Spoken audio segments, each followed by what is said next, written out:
the elements, those plus ones, they can also exist in a separate package.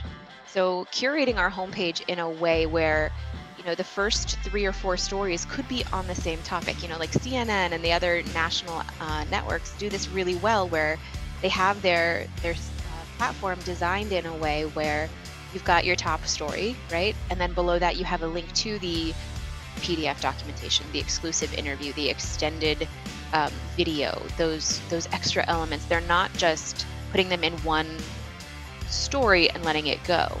They do a really good job of highlighting all of those It's not different just plus links ones. buried at the bottom of the story. Correct. Right. You have to you put it you put a bow on it. You make it a nice little pretty package. And I think I we think all what need you're to do saying better at is that. Welcome to the News Nirvana podcast. I'm your host, Nick Parker. The News Nirvana podcast features conversations with media professionals from across the country, highlighting our ever-evolving business models and showcasing the strong and effective journalism produced each and every day. This podcast is made possible to you by the generosity of Blocks Digital. Blocks Digital empowers content producers to connect with their worldwide audiences at scale and continuously transform to achieve their business goals. Contact Blocks Digital today to learn more about how they can help you thrive, and you can connect with them at blocksdigital.com.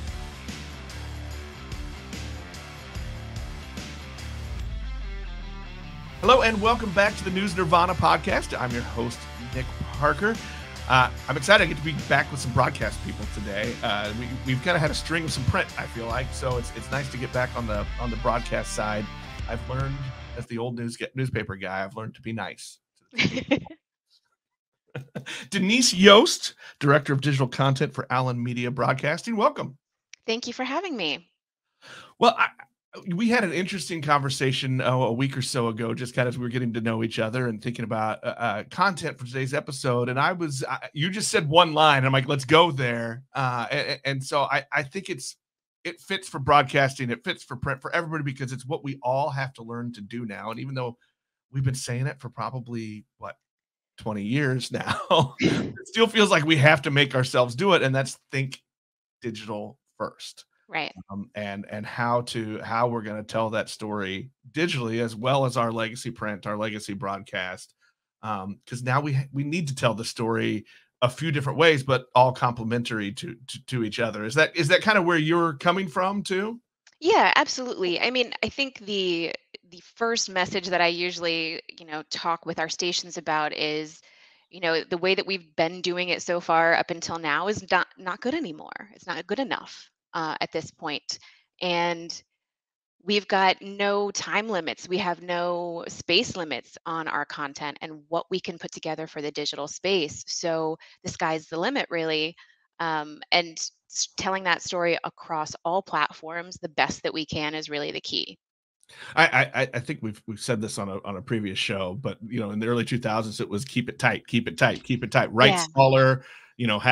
Make your 4-minute news piece a 2-minute news piece, but that's not necessarily the case. Yeah, exactly. We talk a lot about plus ones, and we're still not sure where that term originated, but we call a plus one anything that we add to a story or a piece of content that is not your standard text, video, and photo. So, timelines, interactive elements, social embeds, extended interviews, all of those things, those plus ones. And so we really kind of harp on that with my stations, that the plus ones are really where it's at. Those things we did when we were a first-year reporter trying to impress people.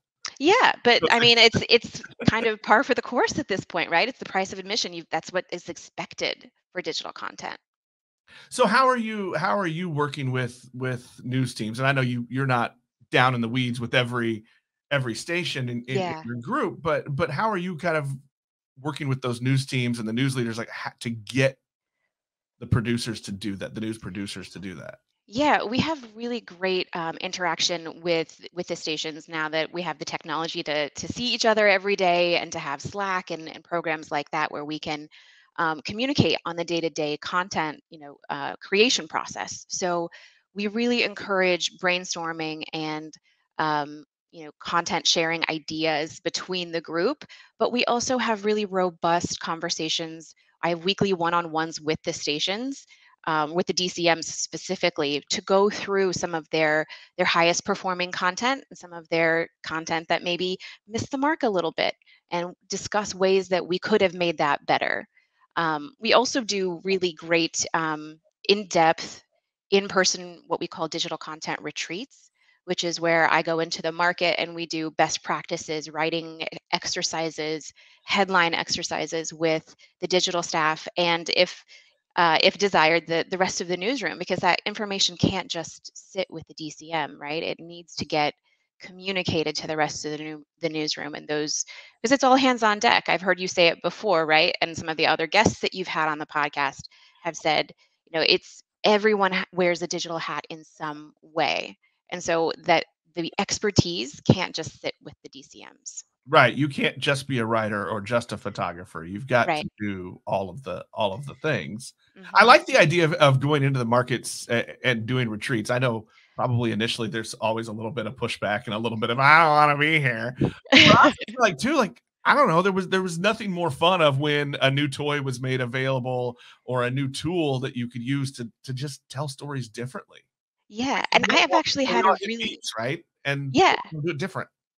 I've actually had a really great response when we go to the retreats. I've gone to some of our markets, a handful of times at this point, and I'm still getting the emails every year that's like, "Hey, are you coming this year? What are we going to learn this time?" And I've got a great person I want you to meet, and I think they could really benefit from, the best practices sessions and all of that. So luckily, we've got a really good group of leaders who I don't really hear the gnashing of the teeth from on grumbling corporates coming into town. Oh, good on you. I try really hard. When I was corporate guy, they weren't always happy to see me. Well, and so maybe they could be lying, I don't know. But I feel like the newspaper side, we're just meaner people. Oh, not at all. I think you're right, though. People like learning new stuff. I know just last week, I found a new app on my phone that free, which would made it even more fun. Yeah. But a new video capture app that you can do both phone, both cameras front and back at the same time. Okay. You can do the split screen, but it'll still record a separate file for each camera. Oh, that's And so not only excellent. can you go record a quick street interview, but then you've got full video files for both cameras that you can do whatever you want with afterward in post. Right. And I was so Right. excited. My wife was teasing me like, "It's a camera app." Yeah, but it's cool. Yeah, that's different though. And video, the sky's the limit with video too, right? Like those the those new tools that really kind of change the game. I love sharing that information. I'm gonna have to ping you after after we're finished for the name of that app. It's a great app. And it's new, so I think it'll change. But so like what are some of those best practices, as you go out and you're talking to people, hey, when you go do a story, not only Mhm. think digital first, because I know that's just kind of cliche, but you know, Yeah. to approach a story with, I'm gonna tell it three different ways that all fit together and give a really good big picture. Yeah, so we encourage that conversation to be the very first thing that's, discussed in the editorial meetings. Those meetings are always too long, right? But I think it's really critical that at least, 25% of the discussion being made in those meetings, or being had in those meetings, is how are we going to cover this on digital, and brainstorming those ideas of, can you shoot this video in a way that if that interview turns out to be really great, we can put it on digital in its entirety. Can you make sure that you get me a handful of images so we can make that into a photo gallery?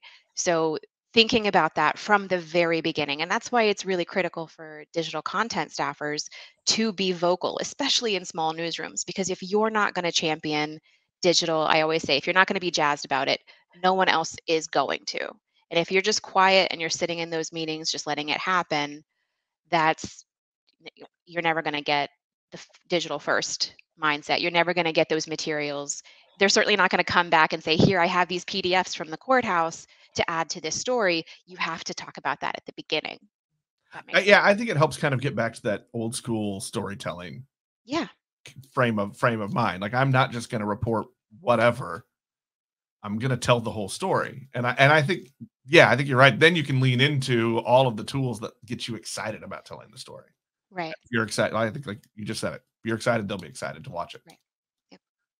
Um, so you, I'm going to go backward a little bit here because I'm Yeah. still jealous and a little curious. They're excited to see you when you walk in. So, I mean, are you That's just the pizza that I buy for the newsrooms. like, I had a publisher once tell me the greatest lesson ever. You can get your staff to do anything you want if you buy them pizza. Yeah, exactly. Or trips to Dairy Queen were another bribery tool of his. Ooh, that's a good one. I'll have to add that into the agenda. So, well, like I said, going backward a little bit, Allen Broadcasting. Yeah. How many do you have in this group? Yeah, we have 23 local TV stations, so small to mid markets. So anywhere from, Utica, New York to Honolulu and Tucson, Fort Wayne. So we're literally all over the United States. And it seems like kind of a varying size too of market. Yes, very much. We have I think I think our largest at this point is maybe Tucson or Fort Wayne. I'm gonna have to double check on that one. But then we also have a lot of stations that are small market, so small staff. We're talking about one, maybe two digital content producers who are fresh out of college, learning from the ropes, straight up. Well, and that's kind of what we all have to do now, right? Is we get them right out of school and we train them up and we'd like them to stay, but we know they're leaving. And actually, we should feel proud. I think that same boss that I was just talking about also taught me that, like, if you hire somebody and they're in the same job in 3 years, you screwed up. Yeah, So I think it's good to get them in and kind of get them started and move them along. When you're going out and about and sharing these best practices, I did a little bit of that when I was early 2000s with Gatehouse Media, now Gannett. And I'd go see either through, well, back then we didn't have Slack, we had Instant Messenger. We used the old same. name. I remember that. We'd either talk that way or we do some visits. But the cool thing I found was if you'd find success somewhere at one property, you could tweak it and make it so any of your publications or broadcast teams could do it, no matter their market size. Like, good news was good news. Right. Are you kind of seeing the same thing as you share what people are doing and share best practices? Yeah, absolutely. So one of the things that we sort of reinstituted in this post-COVID virtual world where everyone could be working at different places at the same time. We do a monthly call with all of our digital content managers. And we've also started this year a content scorecard, which is our way to try to quantify quality of content. So it's one of those things that's really difficult to put a calculator around and say that these extra things and this package together makes a quality story, but it's something that we're trying to do. And so we're only a couple months in on that one. And in our digital content meeting, the monthly meeting that we've been having, we've been sharing some of the success stories around that content scorecard. And believe it or not, I was really surprised that I'd say a handful of my stations asked me for those examples. They want that information. They want to see the best practices and what has worked for their peers. They want that those examples that they can try to emulate and see what makes a successful story. How have they been doing scoring themselves? Because I will say this, that I think I've said it before, as an industry, we're really bad about tooting our own horn, about bragging about the when we produce the news well, when we deliver it well. We don't always brag about ourselves. Have they taken to that scoring system? And Not just yet. I think they are very hesitant. Like you mentioned, they're hard on themselves, right? If I ask them, what's your best work? What is something that you're proud of? They really struggle with that. They think, oh, well, that's not good enough to share. That's not something I really want to shout that, look what I did. And so we've taken a little bit of a different approach rather than asking them to provide to me what they think is their best stuff. But we take a look at their most successful stories of, in terms of metrics, what performed the best. And we look at those stories, and that's kind of what we use to score to say, here's the opportunity that we had. If we had taken this story and added a couple of extra of those plus ones, we could have had maybe X number, more views, or time spent could have increased.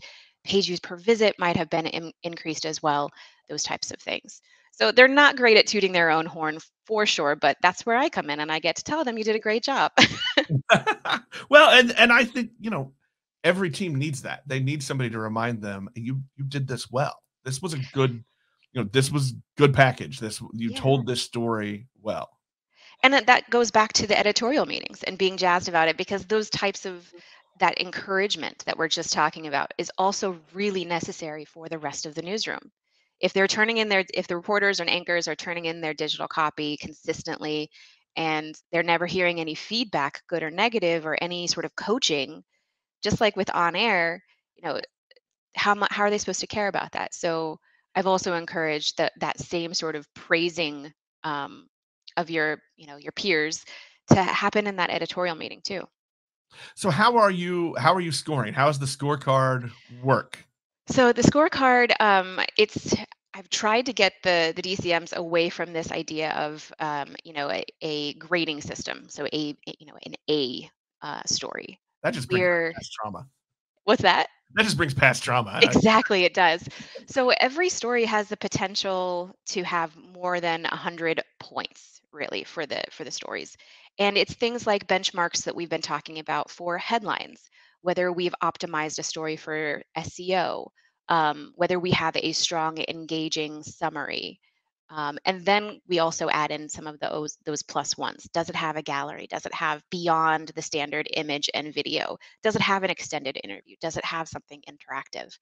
And based on the lift of those elements, they carry different point values. So a gallery might be worth 15 points, whereas a social embed that you can pull off of Facebook might be worth 5 points, something like that. So we actually had a story last month that was 115 points, and I was really proud of her for that. That's awesome. Yeah. And Uh, believe it or not, it wasn't a reporter story. It wasn't something that um, they spent a lot of resources on. It was something that she took the time to put together some really interactive things, some court documents, and a really good, in-depth, quality piece of content. well, and that's you said that was not the reporter. That was somebody, an Correct. editor or a content manager. Yeah. And that's the fun kind of team part of it too, is I'm working on this story and then they get together and you get those different perspectives. So how are you celebrating with them or helping them recognize the win?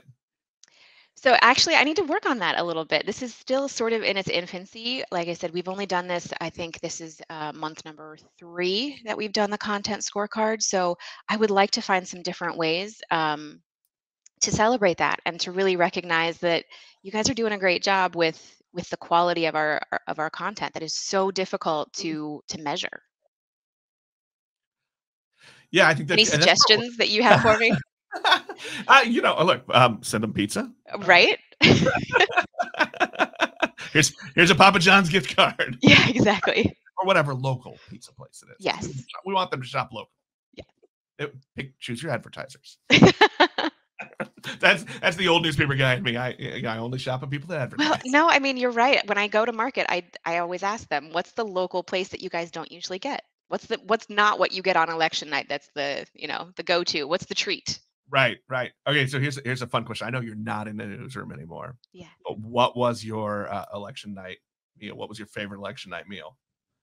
I think it was probably pizza, but there was a couple of special times that we had the local pizza place. My station that I was at for a very long time is based in Columbus, Ohio, and right by the Ohio State campus. So there was a campus pizza place that was just a couple minutes away that we were able to get pizza from. But the kicker was a former reporter, I believe, um, had left and she opened her own bakery. And so we would get cake as Oh, well. And it was really good cake, like strawberry. It was such a good that's a cake. nice. That's a good twist. And I always think it's fun to have that conversation because pizza's the generic. It's election night, and then Yeah. the sports guys all tease everybody else because they're like every night's election night for us. Yeah. Um, I have a friend who has publisher. He threw it. He didn't do pizza. He made chili for his staff every election night, and that was his tradition, which I thought was That's an interesting interesting. twist. Yeah, I've heard another coworker of mine that we've kind of had a similar conversation about this. Their news director did tacos, like a taco bar. can always win with tacos. Right? Hey, you had me at tacos. Well, let's get back to the your scoring system. Yeah, I'm really interested in that, and I like that it's making them think about it, but then it also gives the other team something to think about. And oh, I could tell a story I'm working on that way. I could do those things. right. So when you know, you've got your scoring system, they're kind of reporting in during your meetings on those. What data are you looking at to help with that conversation about what worked and what didn't? What are you tracking and looking at? Yeah, so we look at sort of the basics, the benchmarks of views, time spent, and page views per visit. So and not necessarily, a whole lot of bounce rate or exit rate, just because that's still a little, I think, sketchy in my book. But the goal is to encourage users to go deeper into the site, spend more time on the articles, and anything that is above our average, our monthly average, is a win. And those metrics are super hard to move, right? So most of our referrals are coming from either direct or social, and those are sort of our social users, I should say, are one and done. They're coming to our platforms from the social media platform. They're Yeah, engaging that's with that the one piece hardest of thing to content. figure out. I mean, because you do a good reel or whatever, right? And all of a Yeah, sudden, man, I'm getting tons of action, but then you can't repeat it, or how do you can't get them back as right, easily. It's really exactly. whatever that content of the moment was. Right. So we focus on the quality of the content. So making sure that no matter where a user is coming from, whether they've searched for something, whether they've clicked on it from the homepage or from another article or social, that they're getting the best user experience that they possibly can. So that doesn't, so we take a little bit of the sting out of that, the one and done type of user, ideally. Um, I forget what the initial question was because Well, we have so gone down the rabbit hole. The News Nirvana podcast is made possible by the generosity of Blocks Digital. Blocks Digital empowers content producers to connect with their worldwide audiences at scale and continuously transform to achieve their business goals. Contact Blocks Digital today to learn more about how they can help you thrive. Connect with them at blocksdigital.com.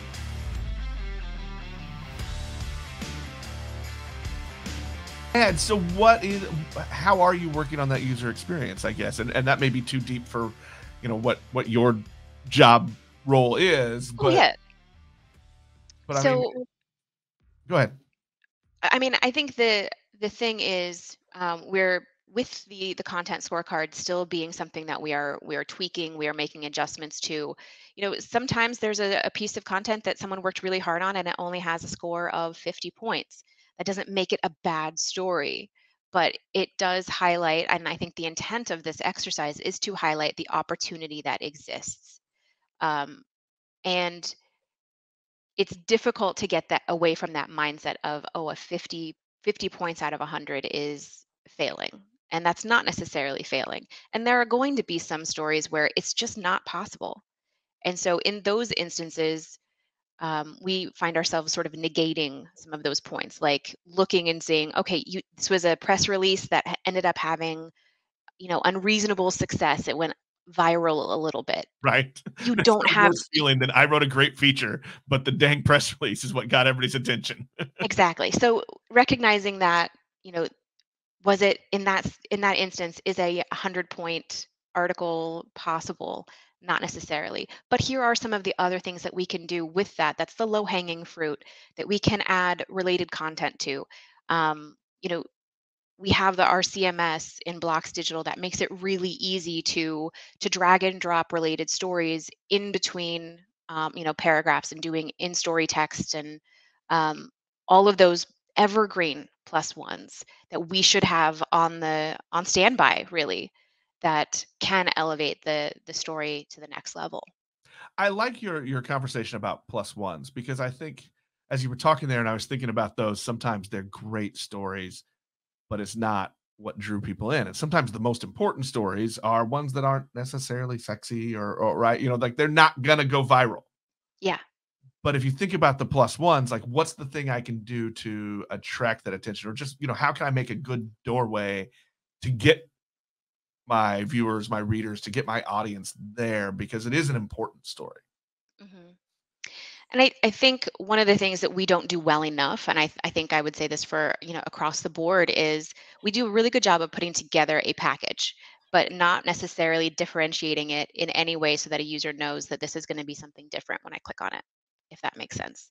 So let me clarify that. Yeah, I was gonna say, kind of go a little deeper on that one. Yeah, so thinking about the elements, those plus ones, they can also exist in a separate package.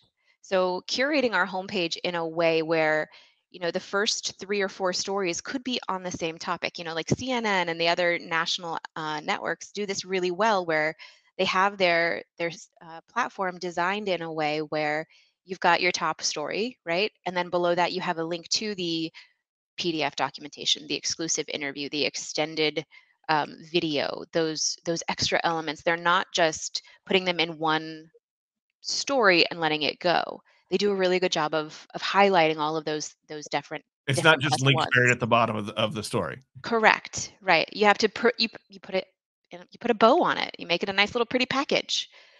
And I think I we think all what need you're to do saying better at is that. I think what you're saying, though, is that kind of packaging on your website is now what newspaper design was in the 90s and early Yeah. 2000s, right? Where it was, how can I really make this front page drag people in, and now we've got to Right. do that digitally.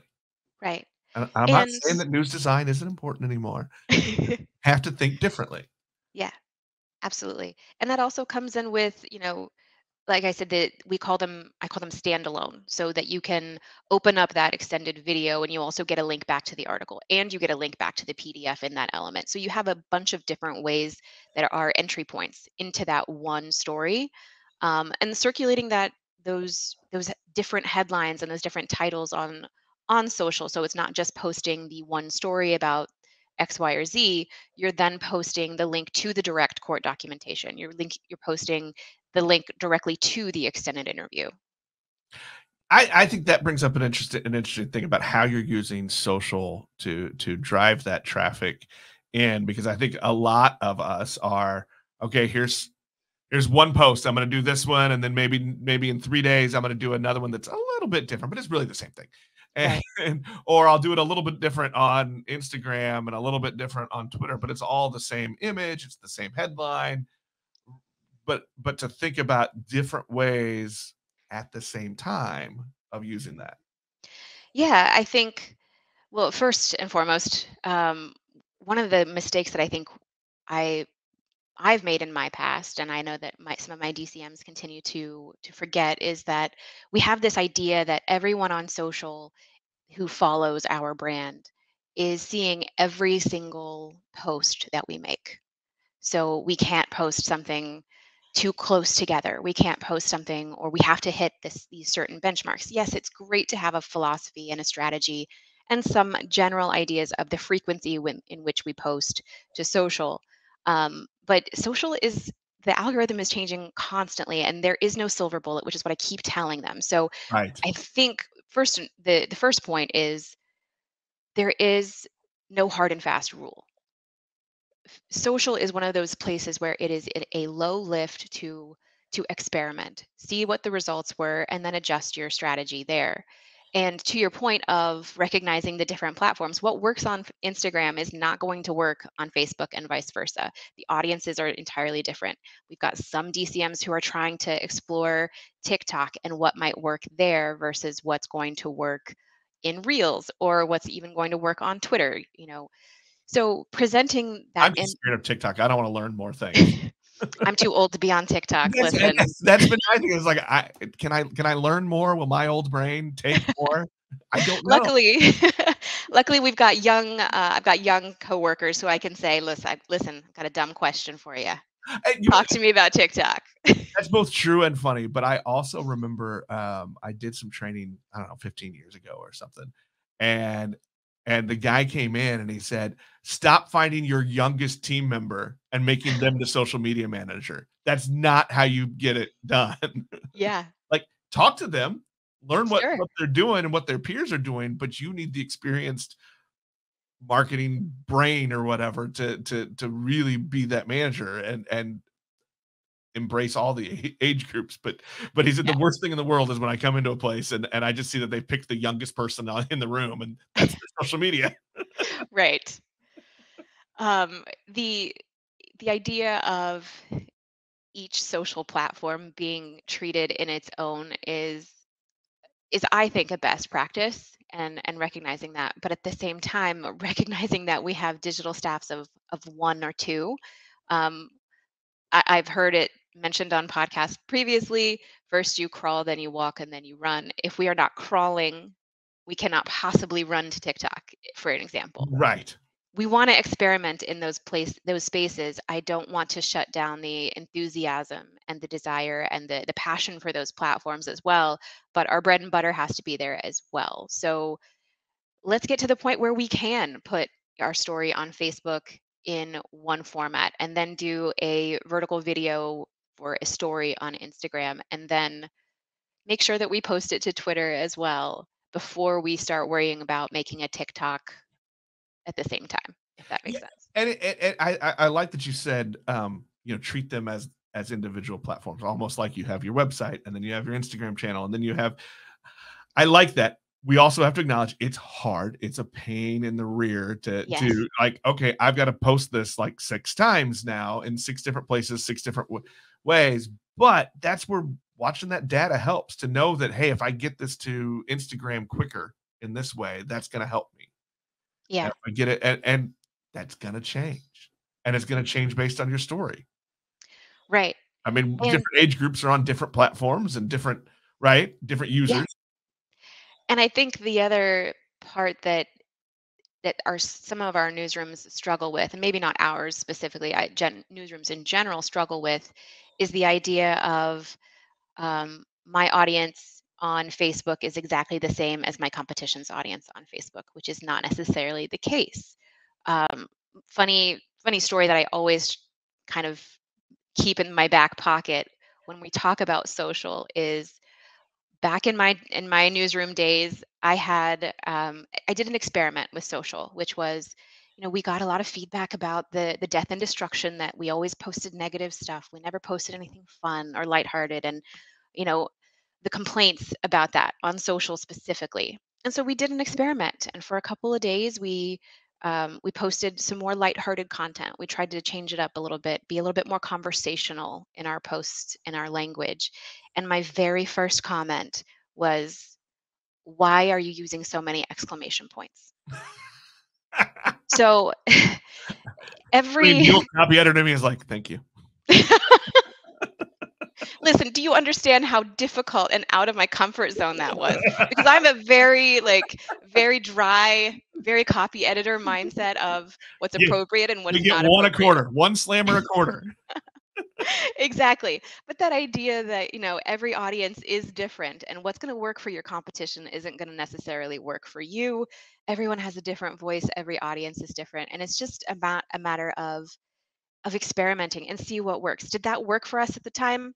No, obviously I stopped that because it wasn't for our brand at the time. But luckily we are in a space that does move so quickly that you can experiment and do little things like that to try to maximize that platform for us. My camera is going weird during this episode.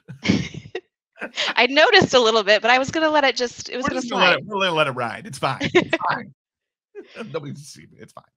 I think what you bring up though is interesting to me, and I feel like it's very similar to when we were first getting online and we were first doing websites, where it was just do it, put it out there, try something. If it doesn't work, shift gears. It's okay. Right. I mean, And I it's the internet, so whatever. Nobody's gonna remember. But B, also like just embrace those changes and try a different design, try a different presentation, and if it works, awesome. If it doesn't, do it differently the next time. yeah. And that's I think it's that same thing now with the socials. I think that's the beauty of being also in one of these, and having small newsrooms and having small staff a little bit, is that you are a little bit more nimble. And we have a small but mighty corporate team as well, in that we have that flexibility.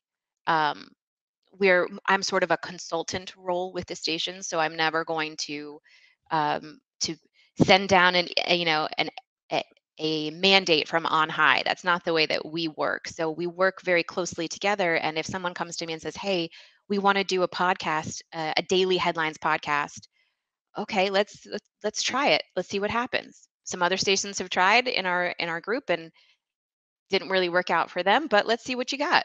I will tell you, I do one on Mondays. It's like 2 minutes long. It is one of the most viewed things every time. I think it's a huge market there. And it's one of those things where it's like, really, I'm not putting any effort into this. I mean, Well, it's so literally just here's some upcoming events. Here's 3 to 4 headlines. yeah, I think the some of our most powerful stuff with the highest opportunity, excuse me, is our lowest hanging fruit. What are we already doing? What is our lowest lift? So much of what we end up gathering in our daily news gathering process ends up just not being used. It ends up on the cutting room floor, so to speak. Or we have stuff sitting in archive that could very well be digitized, put up on the website, put into our OTT channels. Utilize all of that content that we have that's just sitting there, and it can turn into some of the most popular stuff. To your point, it's what we're already doing. It's the low hanging fruit. Is something that doesn't take any more effort than what we're already putting forth. That's the message I give when someone says, "Oh, we want to add this, I want to ramp up something on our OTT platforms." Okay, well, look at what you're currently producing. Look at your categories. Look at the content that you're producing day in and day out. What's not being used?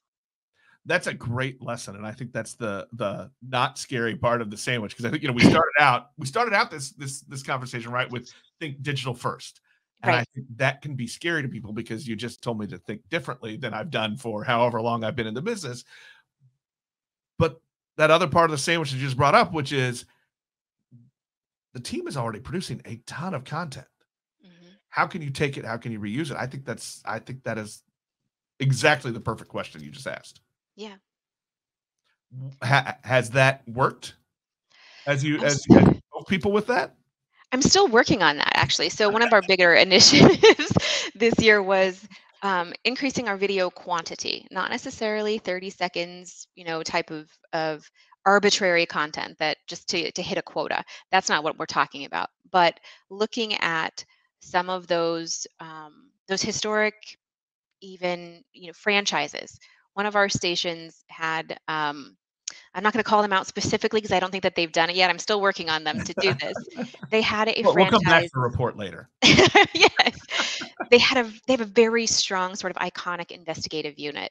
And I don't know how long ago it was, but before To Catch a Predator was a thing, they actually had a series that was exactly that. So it was sort of the luring in and the catching of the predator, and it was immensely successful for them. And it's just sitting in their archive, and that's very definitely something that could exist in on our digital platforms. So something like that we're working on, but I'm still trying to get them to dedicate, I think, the time that it takes to pull that out of archive, digitize it, and get it turned over. I think that would be huge with their audience. I mean, I first, agree. archive stuff is always awesome, right? Like, people wanna see from the vault or whatever, right? Right. But then you bring out something like that. I mean, it's like ABC throws their, 20,000 2020 episodes up on their app, right? Exactly. People are watching all of those. Right. Or or what does your yeah, what's and I'm sorry, I'm gonna bring up a competitor.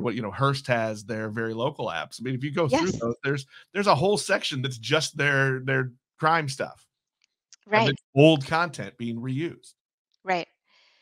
I think that that is a huge opportunity that I don't know that anyone really has taken advantage of the way that it really could be. Um, because again, we have no limits. We we can add anything that we want to our OTT channels. So just thinking about the way that we interact as a, or I should say, the way that I interact with Netflix or Hulu or any of these other platforms, I'm scrolling. I'm not necessarily looking for something in particular, but you browse and you see what's there and you engage with that content. Am I literally opening up Hulu to look up 2020 episodes? No, but if I'm getting served with something that looks interesting, sure, I'll engage with that. And you're probably going to keep going back to the one, your first choice is going to be the one that has that interface that's packaged things well that draw you in. Yep. So it goes back to Exactly. what you were just talking about. How do we package this when people first open the app or the website or whatever? How do we package it so it draws them in? Hmm. Yep. All right. Well, as we wrap things up, I want to give this because we hinted at this earlier, but we're not awesome about bragging. So why don't you give a little shout out, a couple maybe to who are some people in your group? What are some things that are doing well, that have packaged and done these things that we've talked about that are telling the story with plus ones? Do you have a couple Yeah. examples? Um, I'd have to look back at those content scorecards. 23 stations is a lot to do I know I put you on the spot. in a short amount of time. But what I will say is we've had a really strong showing in the past couple of months. We've had some turnover and we've had some new DCMs coming on board, and I think that they're really finally hitting their stride and putting together some really strong content.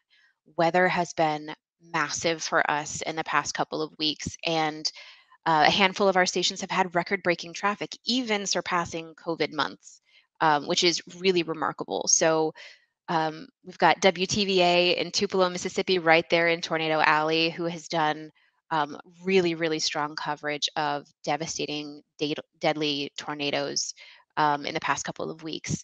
And their coverage is really, really strong.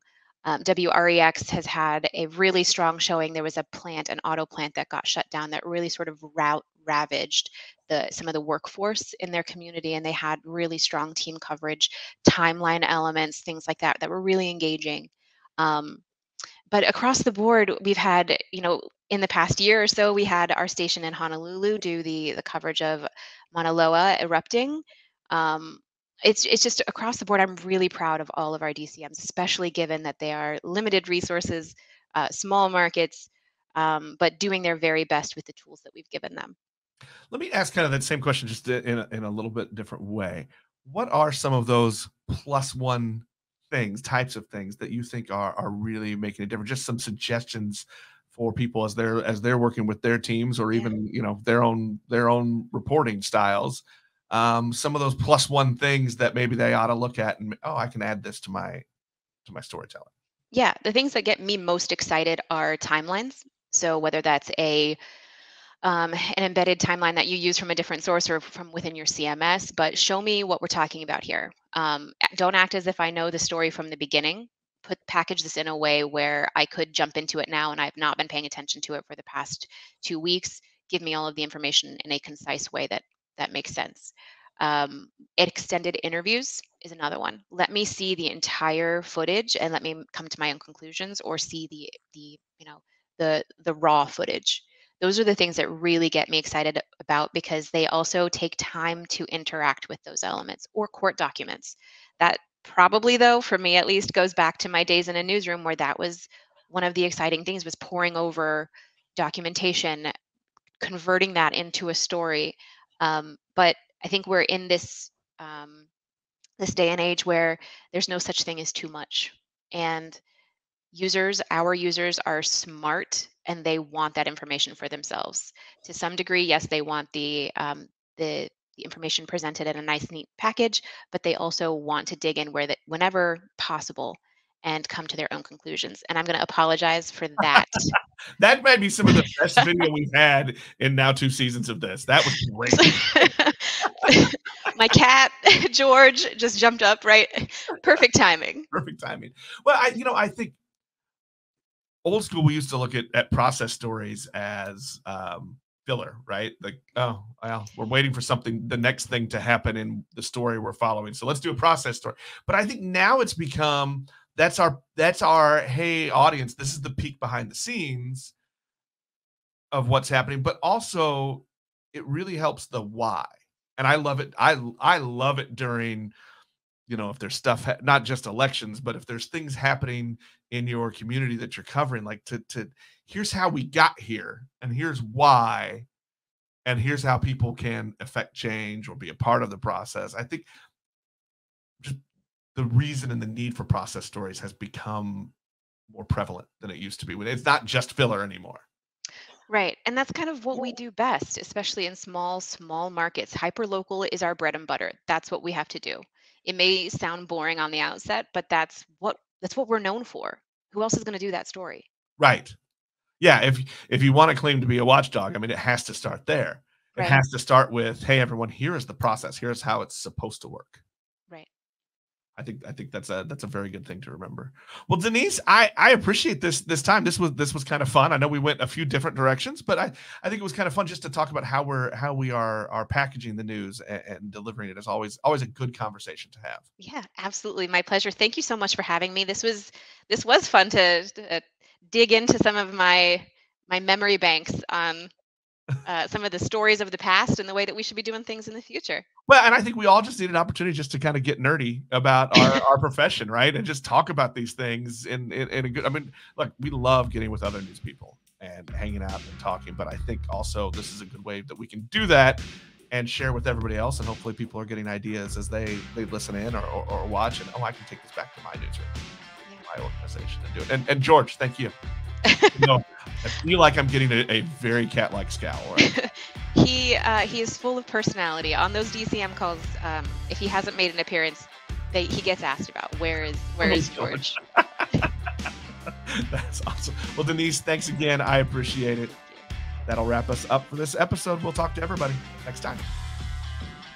The News Nirvana podcast is available on Apple Podcasts, Google Podcasts, Spotify, or most any of your favorite podcast apps. The News Nirvana podcast is made possible by the generosity of Blocks Digital. Connect with them at blocksdigital.com. The News Nirvana podcast is produced by Fredcasts. Think, speak, act,